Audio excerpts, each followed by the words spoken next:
자, 오늘은요, 정말 흥미로운 걸 한번 들여다볼 건데요.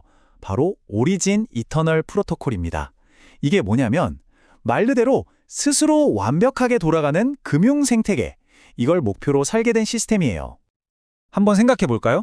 금융 시스템이 사람의 손 하나 타지 않고 알아서 안정적으로 굴러가고 심지어 성장까지 할 수 있다?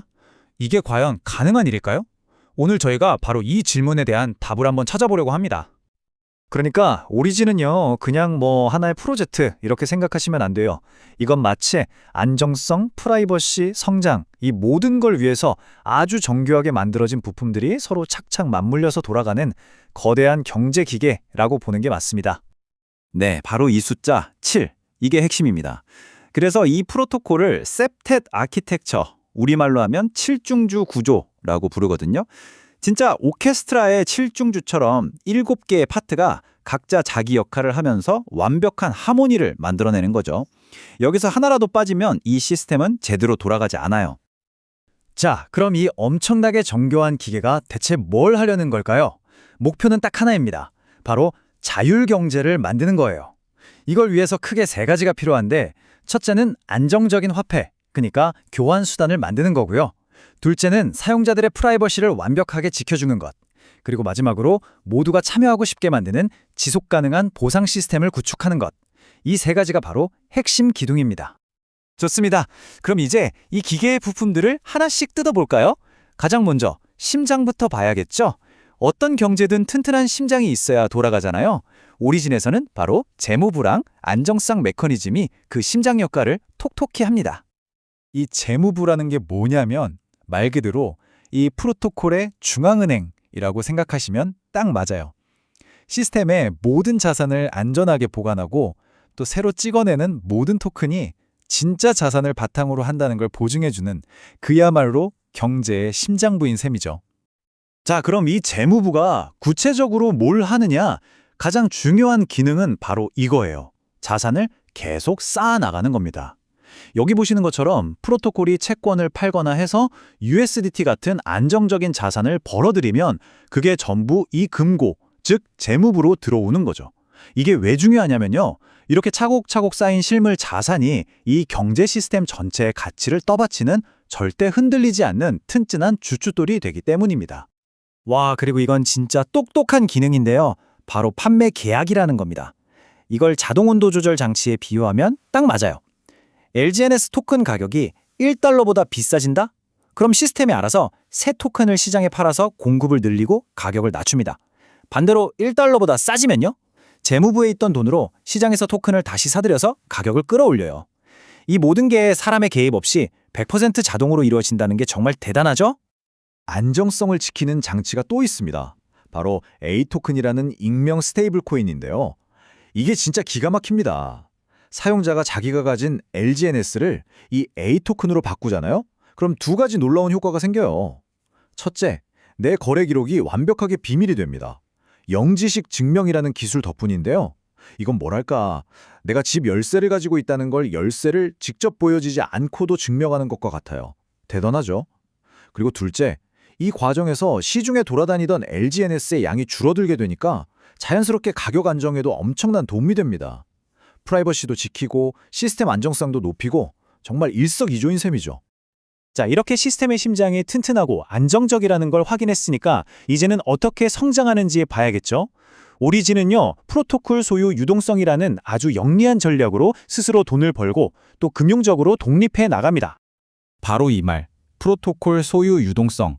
이게 오리진의 철학을 가장 잘 보여주는 개념이에요. 보통 디파이 프로젝트들은 어떠냐면 사용자들한테 높은 이자를 주면서 유동성을 잠깐 빌려 쓰거든요. 근데 문제는 시장이 조금만 안 좋아져도 사람들이 돈을 빼가면 그 유동성이 순식간에 말라버린다는 거죠. 오리진은 바로 이 문제를 근본적으로 해결하고 싶었던 거예요. 그래서 유동성을 빌리는 게 아니라 아예 돈을 주고 사버립니다. 영구적인 자산으로 만드는 거죠.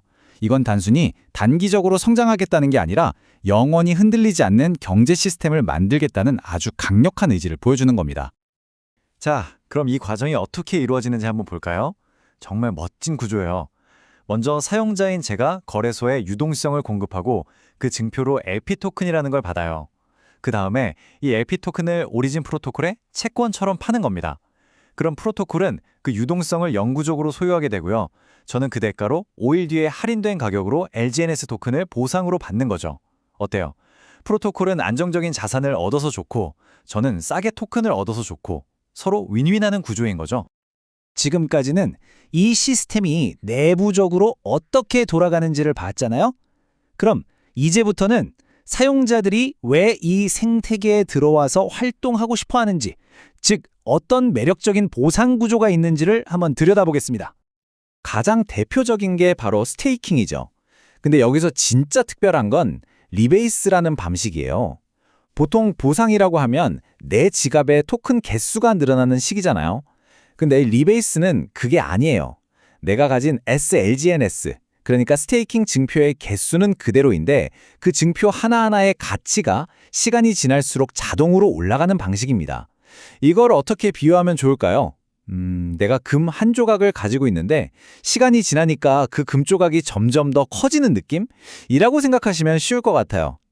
괜히 거래할 필요 없으니 가스비도 아끼고 8시간마다 자동으로 복리 효과를 누릴 수 있으니 정말 편하죠. 자, 다음은 이름부터 독특한 거래 터빈이라는 메커니즘입니다. 이건 정말 기발해요. 만약에 제가 1000개의 LGNS를 보상으로 받았다고 쳐요. 그럼 이걸 그냥 주는 게 아니에요. 제가 먼저 시장에 가서 1000개의 LGNS를 제 돈으로 사서 24시간 동안 묶어놔야만 비로소 원래 받기로 했던 보상을 받을 수 있는 거죠. 이게 뭘 의미할까요? 그렇죠. 사람들이 보상을 받자마자 팔아치우는 매도 압력을 오히려 시장에서 토큰을 사게 만드는 매수 압력으로 바꿔버리는 정말 영리한 장치인 겁니다. 그리고 여기 거래를 훨씬 더 재미있게 만들어주는 장치도 있어요. 바로 포모팟이라는 일종의 복권 시스템인데요. 우리가 거래할 때 내는 수수료의 일부가 이 상금통에 차곡차곡 쌓여요. 그러다가 시간별, 주간별, 월간별로 정해진 금액이 모이면 빵! 하고 터지면서 무작위로 당첨된 사람들한테 상금을 나눠주는 거죠. 이건 뭐 거래 자체가 하나의 게임이 되는 거니까 사람들이 더 활발하게 참여하게 만드는 아주 효과적인 방법이라고 할 수 있겠죠. 자, 이제 거의 다 왔습니다. 지금까지 7개의 부품들을 하나하나 살펴봤는데요. 이게 각각 따로따로 노는 게 아니라고 했죠.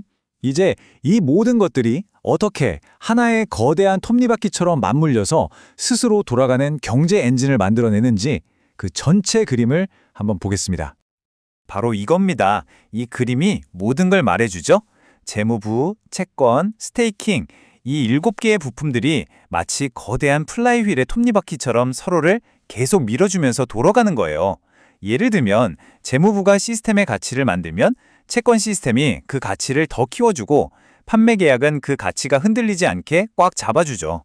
그와 동시에 스테이킹이나 FMO, POT 같은 보상 시스템이 사용자들을 계속 끌어들이면서 이 플라이휠에 에너지를 공급하는 겁니다.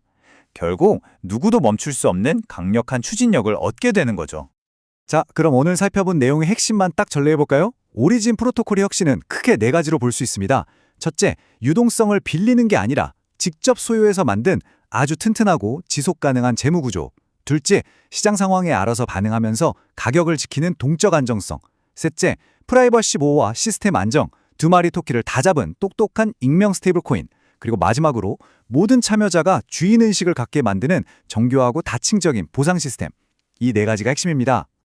그래서 마지막으로 여러분께 이 질문을 던지고 싶습니다.